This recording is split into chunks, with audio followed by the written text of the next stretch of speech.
Bem-vindos a mais Deep Dive. Hoje a gente vai se aventurar por um dos trabalhos mais instigantes do Sigmund Freud, Totem e Tabu. Pegamos aqui o volume 13 das obras completas da exceção da Imago. Isso. E preparem-se porque a gente vai tentar desvendar as origens da cultura, da religião, da moralidade, tudo a partir da mente humana. É fascinante como Freud, além de ser um terapeuta, era um explorador da mente em todas as suas formas. Ele acreditava que a gente podia aprender muito sobre nós mesmos observando as, como ele chamava, culturas primitivas. Exato. E é isso que ele faz em Totem e Tabu. Sim. Ele pega a psicanálise e aplica aos costumes e crenças de tribos indígenas, buscando conexões com nossa psique. Mas antes de começar, vamos dar uma olhada na estrutura do livro. Boa! A gente tem um prefácio, notas do editor, os ensaios em si e observações adicionais do próprio Freud. É, bastante coisa. Pode parecer denso, mas eu prometo que a gente vai direto aos pontos mais fascinantes. Com certeza. E vamos te ajudar a entender porque esses pontos são importantes mesmo um século depois de Freud ter escrito sobre eles. Para começar, vamos falar sobre o conceito de tabu. Freud se baseia na palavra polinésia, tabu, que é difícil de traduzir, mas seria algo como proibido, sagrado e impuro ao mesmo tempo. E lembra um pouco do imperativo categórico de Kant, aquela força que nos obriga a agir de certa forma, sem questionar. É uma ótima comparação. Os dois, o tabu e o imperativo categórico, nos impelem a agir, só que o tabu tem essa ambiguidade. É sagrado e impuro ao mesmo tempo, o que gera aquele medo de contato. Sim. Como se o objeto ou ação tabu fosse carregada de uma energia poderosa e perigosa. Tipo a Arca da Aliança em Indiana Jones. Você sabe que não pode tocar, né? É verdade. É interessante como essa ideia de tabu se conecta com a nossa experiência moderna. A gente ainda tem tabus, só que de formas diferentes. Sem dúvida. E Freud argumenta que essa aversão, esse medo, está enraizado na ambivalência. O desejo de fazer algo e, ao mesmo tempo, o medo da proibição. Pense na história do fruto proibido no Jardim do Éden. Você sente a tentação, mas sabe que não pode. É verdade. E essa ambivalência, esse conflito interno, nos leva a outro ponto crucial. A relação entre o tabu em sociedades primitivas e o transtorno obsessivo-compulsivo, o TLC, em indivíduos modernos. O que é fascinante aqui é que os dois compartilham um mecanismo psicológico similar. A pessoa com TLC sente aquela compulsão por certos rituais, mesmo sabendo que são irracionais. É como se o medo e a compulsão dominassem seus pensamentos e ações, como um tabu internalizado. Imagina só. Você lava as mãos repetidamente, não porque elas estão sujas, mas porque você sente que precisa se purificar de algo. Exato. É como se o medo do contato presente no tabu se manifestasse internamente no TLC. Exatamente. E para entender melhor a origem desses medos e proibições, a gente precisa mergulhar no conceito de totemismo que Freud explora em detalhes no livro. Então me explica o que é totemismo na prática. Basicamente, pense em clãs que se identificam com um animal ou planta específicos. Eles os adotam como símbolos ancestrais e criam regras proibindo matar ou ter relações sexuais dentro do grupo totem. Certo. Essas regras, para Freud, não são apenas sobre a sobrevivência, elas têm implicações psicológicas e sociais profundas. E Freud usa exemplos reais para ilustrar isso, certo? Sim. Ele se aprofunda nos exemplos das tribos aborígenes australianas, com seus totens e costumes específicos. Imagina um clã que não pode caçar cangurus porque os considera ancestrais, ou grupos que proíbem casamentos entre membros com o mesmo totem.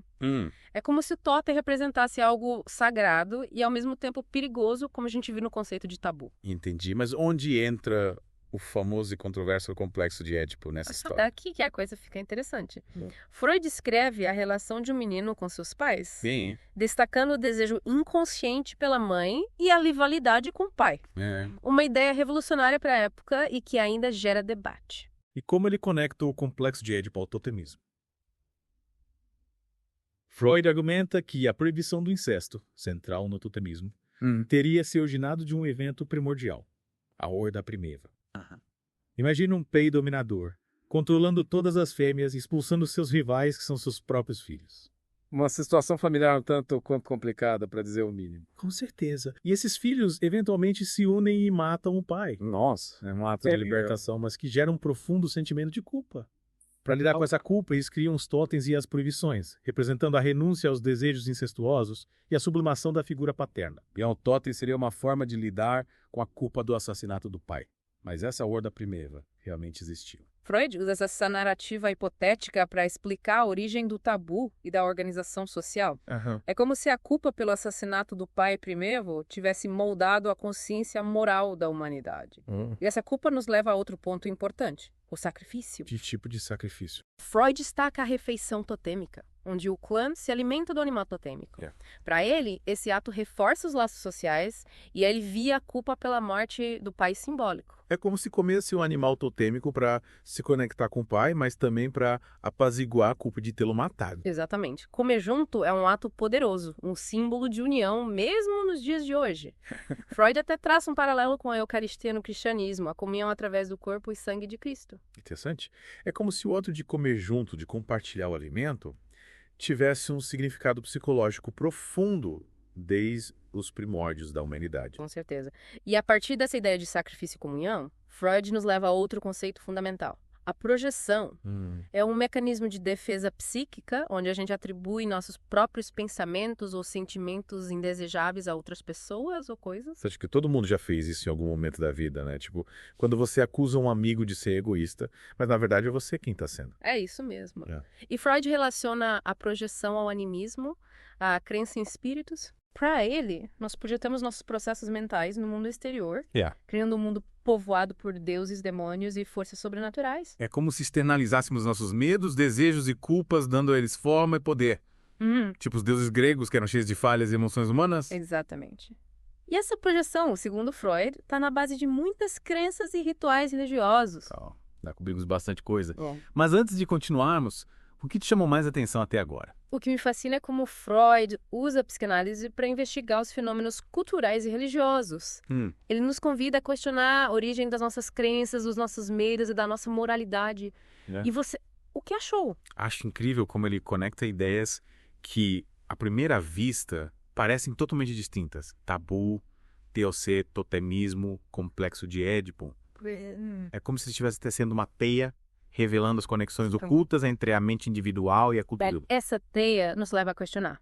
Será que ainda vivemos sob a sombra da horda primitiva? Será que nossos medos, crenças e rituais ainda ecoam os conflitos daqueles ancestrais hipotéticos? São perguntas que nos fazem pensar sobre a natureza humana, a cultura e a nossa própria história. Verdade.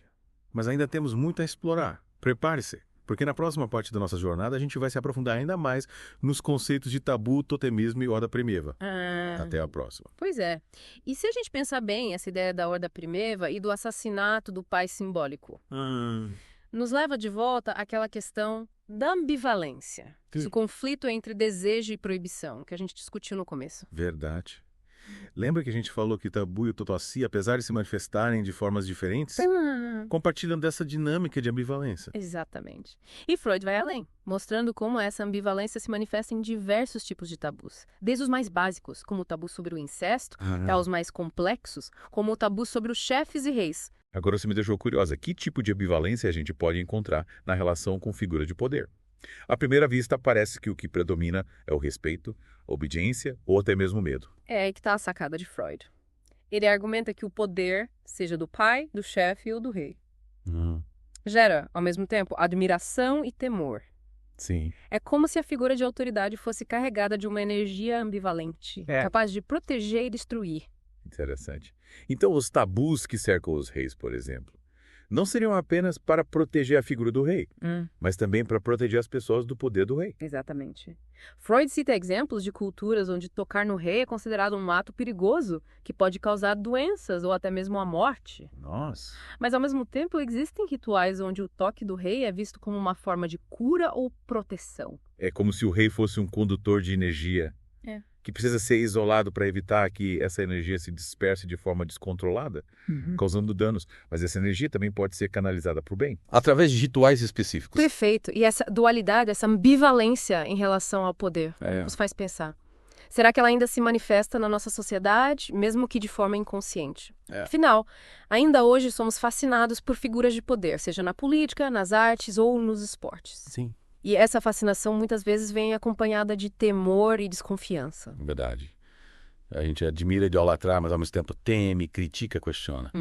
Esses sentimentos ambivalentes em relação ao poder parecem ser inerentes à experiência humana. Sem dúvida. E Freud nos mostra como essa ambivalência se manifesta de formas complexas e sutis, moldando nossas crenças, nossos comportamentos e nossas instituições. Mas voltando aos tabus, Freud também explora o tabu sobre os mortos. Um tema universal e que sempre me fascinou. Por que a gente tem tanto medo dos mortos? Por que a gente cria tantos rituais e proibições em torno da morte? Freud argumenta que os rituais fúnebres não se resumem apenas a expressões de luto e tristeza. Eles também revelam um medo profundo dos mortos, que são vistos como entidades poderosas e potencialmente perigosas. Faz sentido. A morte é um mistério, algo que a gente não consegue controlar. É natural que ela gere medo e incerteza. E Freud vai além. Sugerindo que esse medo dos mortos está relacionado à ambivalência que a gente sente em relação aos nossos entes queridos, mesmo nas relações de amor e afeto. Sim. Sempre existem conflitos, ressentimentos, desejos reprimidos. É como se com a morte todos esses sentimentos reprimidos viessem à tona, gerando culpa, remorso e o medo da vingança do espírito morto. Exatamente. E essa culpa se manifesta na necessidade de realizar rituais de purificação. Sim. De evitar o contato com objetos que pertenceram ao morto.